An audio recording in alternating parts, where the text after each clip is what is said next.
സംഘടിപ്പിച്ചിട്ട് കാശ് തരാത്ത കള്ള പറവോനല്ല നിന്റെ അപ്പൻ. നിന്റെ അധ്വാനം മുഴുവനും അവന്റെ കീശയിലാക്കാൻ നിന്നെ കഷ്ടപ്പെടുത്തുന്ന ഇഷ്ടിക ചൂളയിൽ വെച്ച് നിന്നെ കഷ്ടപ്പെടുത്തുന്ന പറവോനല്ല നിന്റെ അപ്പൻ.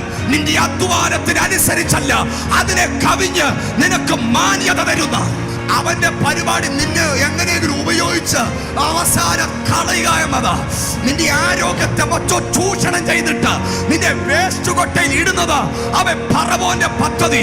പക്ഷെ എന്റെ അപ്പനുണ്ടല്ലോ, അങ്ങനൊരപ്പനല്ല നിന്റെ അപ്പൻ. ഹല്ലേലൂയ.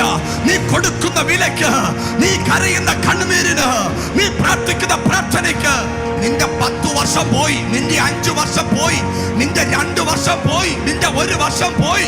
അവന് ശുശ്രൂഷ ചെയ്യേണ്ട നീ ഇന്നും പാറയിലെ വെള്ളത്തെ നോക്കിയും അവൻ കാടപ്പക്ഷിയെ നോക്കിയും മണ്ണെ നോക്കിയും ചെങ്കലിനെ നോക്കിയും നീ ഇന്നും പിറുപിറുത്തോണ്ടിരിക്കാം.